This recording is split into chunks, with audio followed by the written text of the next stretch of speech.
Sometimes my head would hurt so bad I couldn't lift my head off of the bed. I thought it was due to high blood pressure, but then I found out, of course, that it wasn't. For her whole adult life, Evelyn Cartwright suffered with bad headaches, but the one she got on a Sunday in April 2014 was unlike all the others. Kind of like a heartbeat, just thumping in the top of my head, and the pain was worse than anything I had ever felt in my life before. And I got up and went to the emergency room. That's how bad it was. After an MRI, the doctor gave her the news. Evelyn, I've got some good news and I've got some bad news. The bad news is there's a tumor on your brain. The good news is the tumor is not cancerous. My first thought was, is this going to kill me? Am I going to die? That's when I found out that the tumor was inoperable because it was too close to my optic nerve and it could cause me to lose the sight of my right eye, and it could also cause a lot of brain damage. Over the next 3 months, Evelyn went through 5 rounds of radiation. At home, things had already been rough. The whole time that I'm going through this, my husband is dying. And I'm taking care of him every day, just like nothing's wrong with me. I felt like, God, where are you in all of this? I mean, what's really going on here? You know, I love you, I serve you, and so why is this happening to me? It was too much to deal with alone, so Evelyn reached out for help. I knew that prayer could change things, and so I began to recruit people to pray for me, and they did. We prayed because I didn't want to lose her. She's my mentor.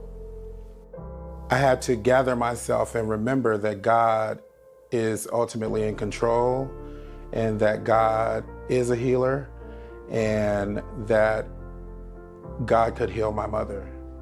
Just asking the Lord to heal her, to look over her, to bless the doctors that were treating her. In 3 months, Evelyn had another MRI to see if the radiation was working. He said, well, there's no progress, but I wasn't expecting any. I said, yeah, but I was. I said, because I'm believing God to heal me. So I was expecting some progress. And he said, well, come back in 3 months and we'll check again. Meanwhile, Evelyn's headaches continued, along with the difficulty of caring for her husband. Another 3 months, 5 treatments, and countless prayers later, the outlook was even worse. The tumor is wrapped around your orbit, or the socket that holds your eye in. You've already had radiation to treat that part, so we'll just have you come back in another 3 months and see where we are. That report and the possibility of losing her sight in one eye was especially hard for her family to hear. I don't understand why this is not getting better. I mean, we're all praying. It made me feel helpless, out of control. The hardest part for me would be seeing her after the radiation treatments because of how they would wear her down. My faith by then had grown in God so much that it didn't faze me, because no matter what they told me, I was still determined to believe that God was going to do what he said he was going to do.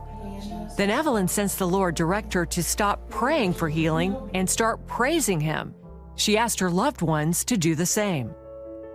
Okay, now she really tripping. She want me to stop praying.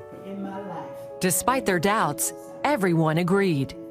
And while I lay there on that table, I just said, I will bless the Lord at all times, and his praise shall continually be in my mouth.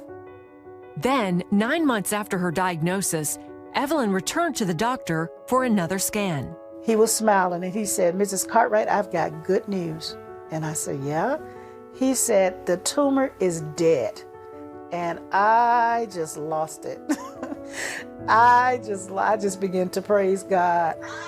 She says, it's gone. I said, gone where? I said, tumors travel. Gone where? She said, no, girl, it's dead. And Mildred was on the phone screaming like a crazy lady. The tumor simply dissolved over the next few years, and Evelyn has felt great since the last scan.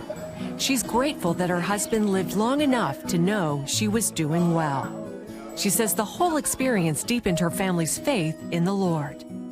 It taught me to always be grateful to cherish the people that you love. There's so many lessons that came from it. It's the best thing ever that she's still here and she's able to be here with me and my brother. Now, I feel that I can trust him for anything in my life. I feel that if he healed a brain tumor, then he can do anything. All things are possible if you can believe.